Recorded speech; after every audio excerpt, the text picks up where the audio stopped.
Hello, and welcome back to another Choosing to Heal episode. My guess is if you're pressing play, you either just went through a breakup or maybe you've been single for a while and you're just wondering how long do you have to wait until you put yourself out there again? And maybe you're asking this question because you truly don't know. Maybe you're asking this question because you have fears about what people will think, whether it's too soon. What is that perfect length of time? I remember when I went through my divorce, this was a huge question that I had. How long should I stay single so that I can heal and do the work? Like, how long do I need in order to do that? Like, you don't want to jump back into a relationship only to repeat the same relationship patterns, right? So, is that true? If you move on too soon, does that mean you're unhealthy and doomed to fail? Is staying single the only way to do the work and heal those relationship wounds? There's just a lot of questions. And in this episode, I'm sharing my opinion, which, spoiler alert, is not a popular one.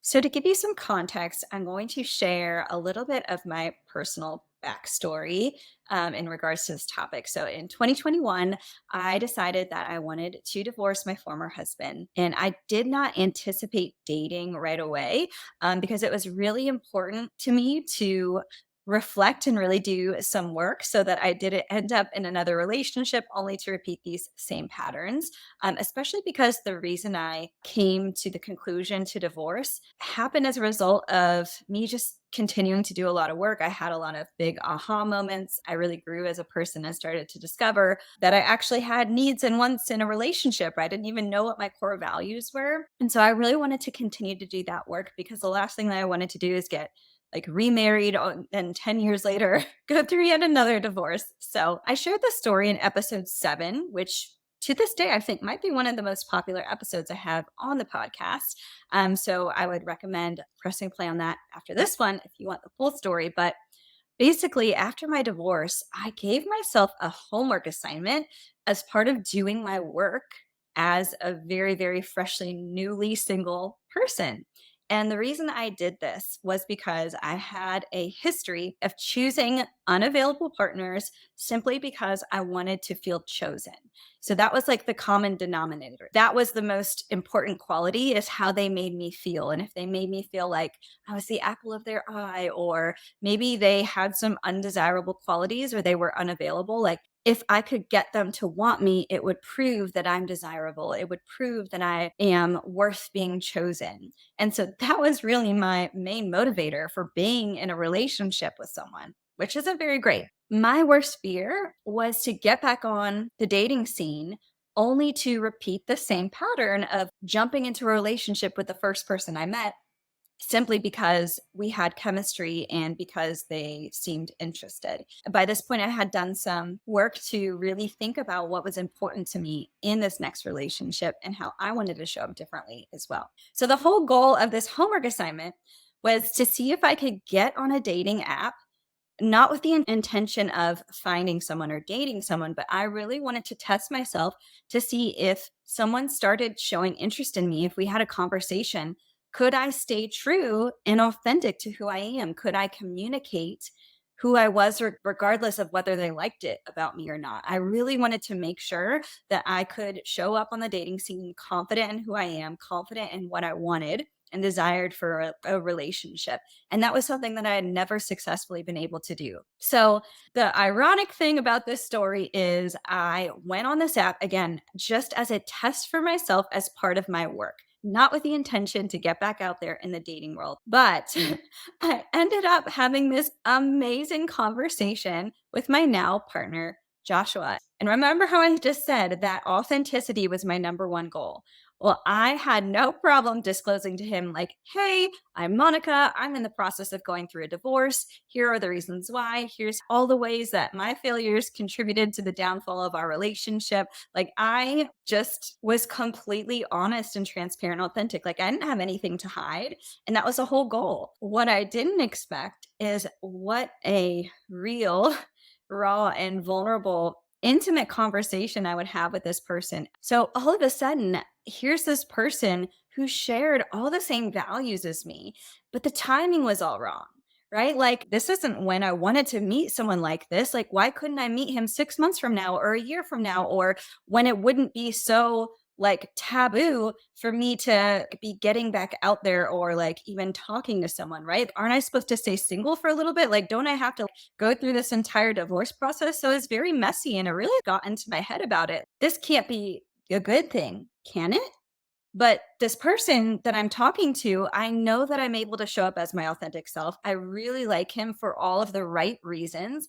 I know this isn't like a trauma bond or just based on chemistry. Like, we're having these conversations about things that were really important and shared core values. And we were both super open and honest. He was a divorced dad as well. So I was a divorced mom. Like, we shared that in common. We both walked away from our marriages stronger and wiser and knowing what didn't work in that relationship, knowing what we both contributed to it. And so, yeah, it was such a pickle that I found myself in because internally I was questioning my own judgment. Like, could I trust myself to make smart decisions? Like, I clearly chose my last relationship and that didn't work out too well. So, like, do I even have the ability to know for sure that this conversation that I'm having with this person, like, that it's legitimate and really what I want? Can I trust myself? And then on the flip side of that, there were external fears like, what are my friends going to say? Like, I literally just told them that I was going to go through a divorce. God forbid, tell my therapist. Like, she's definitely going to tell me I'm doing all of this wrong. And then, the bigger picture, what is society going to think? Society quotations. Like, which leads me into my next point. The reality is, there is this unspoken societal stigma around how long you should wait before you start dating again.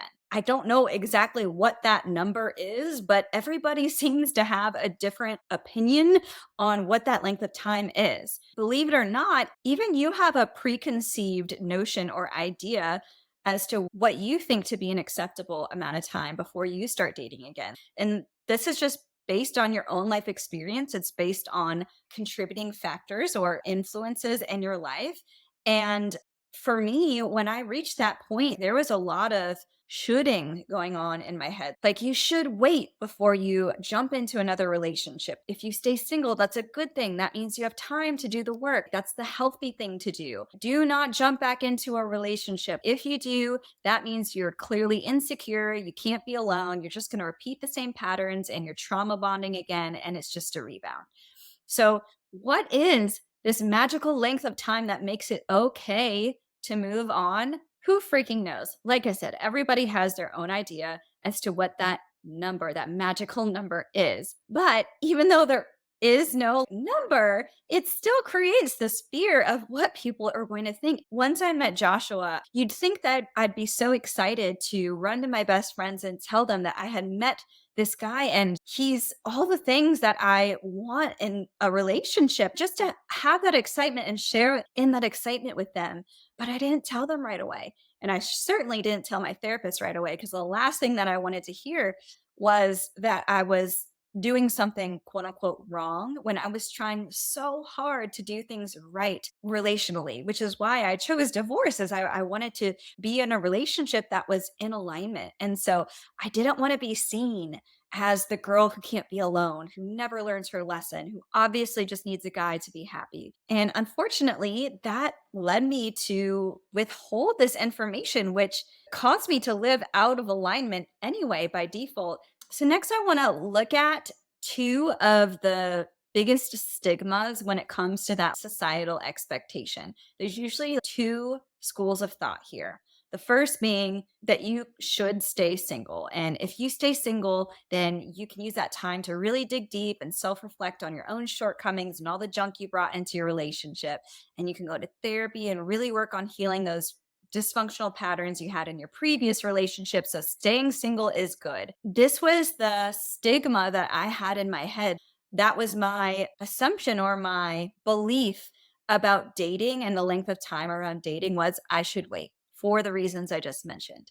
However, what I didn't consider and what I want to put out there as just for food for thought is you can also stay single and completely numb and distract yourself from your feelings.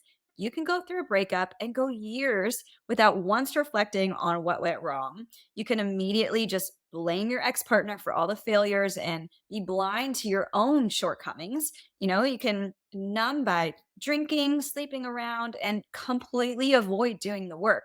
So, as you can see, the length of time that you're single really has nothing to do with whether or not you are ready. Because let's say there's these two single ladies that have been single for 2 years. I feel like I'm saying the word single so much, so I apologize. It's weird.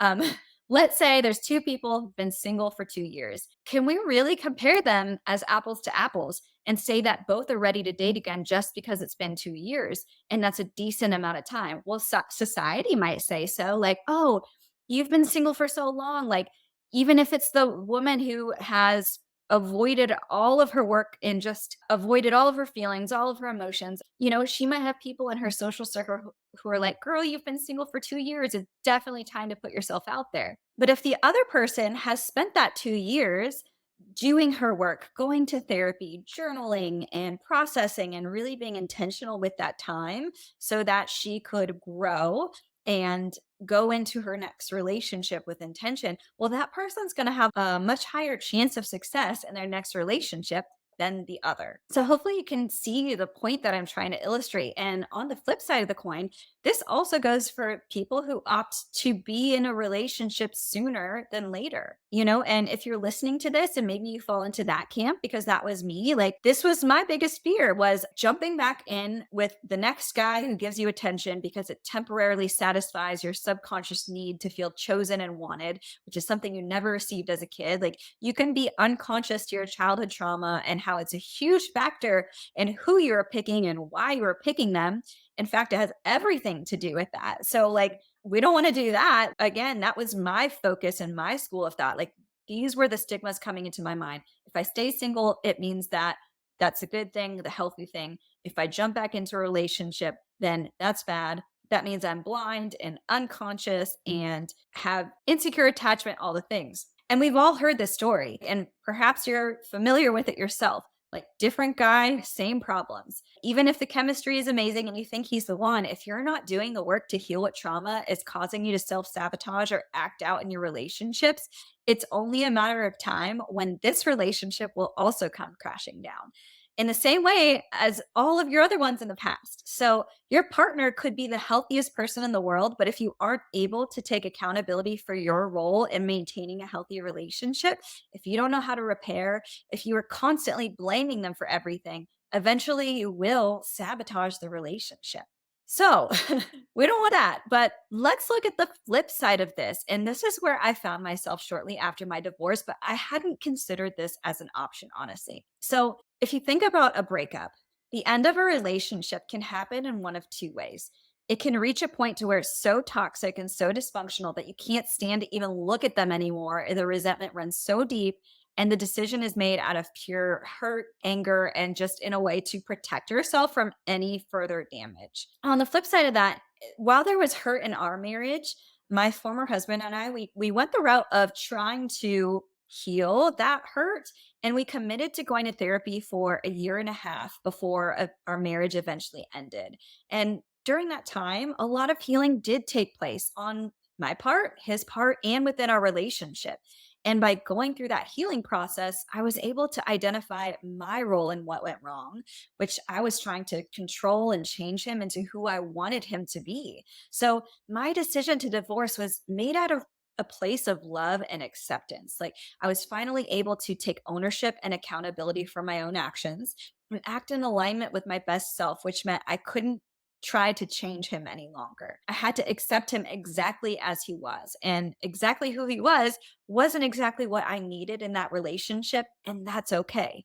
So, again, if we were to compare apples to apples, or compare two people who choose to be in relationships shortly after the end of their last one, it's not going to be exactly the same, because in the same way that there can be two single people who have been single for years and they're not the same, someone who ends their relationship from a place of growth and healing, who has developed self awareness to their own contributions, who has learned to take accountability for their part and is aware in what ways the relationship has gone wrong, but you're not ending it out of like protection mode, out of fight or flight mode, that person's going to have a lot more success in their next relationship than someone who is impulsively ending the relationship out of anger, out of resentment, and unresolved hurts. So, as you can see, this is driving home the point that length of time has nothing to do with it. So, the single lady who stays single for 2 years, 5 years, 10 years, and is drinking and sleeping her way through the phone book, and someone who maybe just got fresh out of a relationship but has done so much work within that relationship and has learned from that relationship, well, they're not going to need as long to have success in their next relationship. Moral of the story, there is no right length of time. Everyone's different. Your stories are different. Your traumas are different. Your patterns in your relationship are different. Your circumstances are different. So there's just no way to put a timeline on being ready, which means we need to throw society standards out the freaking window. And it felt so good to finally be able to arrive to that place where I could do that. But it took a while, if I'm being honest. So if someone in your life is telling you it's too soon or has an opinion on whether or not you're ready, don't listen to them. Nobody has the right to judge, and nobody knows your situation more intimately than you do. So it's really a matter of being super honest to yourself, looking yourself in the face, and having that inner intuition to know whether or not you are ready. So I hope you found those comparisons helpful. But in the event that you are still unsure, you're still not quite ready, I have some questions that you can ask yourself to really dig deeper into helping you arrive at that decision as to whether or not you feel ready. And I want you to answer these honestly. You're not going to be graded on them. And obviously, you're not going to share them back with me or with anyone. You can just write them in your journal or just think about it. And the answers to these questions will help you to think intentionally. It will help bring consciousness and awareness to yourself, to your relational patterns, which is really important when you are trying to move on into a successful, healthy relationship. So I'm just going to list them off rapid fire. How did your last relationship end and why? In what ways did you contribute to the failure of the relationship? What are your shortcomings when it comes to being in relationship? What do you want and need in a relationship? What are your non-negotiables? How do you want to show up differently in your next relationship? How will you be a better partner in your next relationship? Are you able to show up and share authentically, open and honest? Are you conscious and aware of your childhood trauma and how it shows up in relationship? When you look back at your past relationships, are you able to connect the dots and see why and how you ended up in those relationships? And what's the common theme there? If you were to intentionally choose a partner, what qualities would they have? And last but not least, and this one is super important, what are your core values? If you're unsure about this last question, I want you to head to the description of this episode so you can download my free core values workbook. It will help you identify your values and non negotiables in relationship. And this is one of the exact exercises I did immediately after my decision to divorce. And it really did help me head into the dating scene and my current relationship with intention, knowing that our relationship would be built on a solid foundation of shared values. All right. If you made it this far, I just want to say I know how hard it is to wrestle with this question. Am I ready? And all of the fears that come along with it. Even though it's been almost 2 years that I've been in this relationship with my current partner, recently I've gotten a handful of comments on social media from people who think it's creepy that I moved on so quickly after my divorce. These were the comments and the judgments I was so scared of in the beginning. Like this was my worst fear was for someone to say something negative just like this, that it's so creepy. Ew, what are you doing? But now I am to a place where I realize that these are coming from people who A, don't know a thing about me or my story, where I come from, where I've been, who I am. B, they're choosing to judge me with little to no information. And C, they're viewing my life and my choices through the lens of their own hurts and life experiences. They likely have fears about being judged or have been judged by others in the same way that they're judging me. And all of us do this. Like we all look at everybody else through our own lens of life experience, which is why I've had those stigmas of thinking that being single meant healthy and jumping back into a relationship meant unhealthy. Why? Because in my own life experience, that was the reality was it was very unhealthy for me to go into these relationships without a lot of time. And so I naturally developed this belief that it was associated with the length of time. When I think of it that way, that other people are viewing it from their own lens of life experience, it helps me to have empathy for them because I know it's just a reflection of where they are emotionally in their own healing journey. And it really has nothing to do with me. So I'm able to rest a lot more confidently in my decision. And lastly, in case you don't have anyone in your life who understands what you're going through, let me be the one to encourage you. I trust in you to make the best decision for yourself. I trust you can advocate for you. I trust in your ability to heal and become a better partner. And I trust that you are the best person to make these important decisions for your life. So if you're not to a place where you can look yourself in the mirror and say that, just hear it from me. Take my own confidence, borrow it until you believe it yourself. You got this. Keep choosing to heal.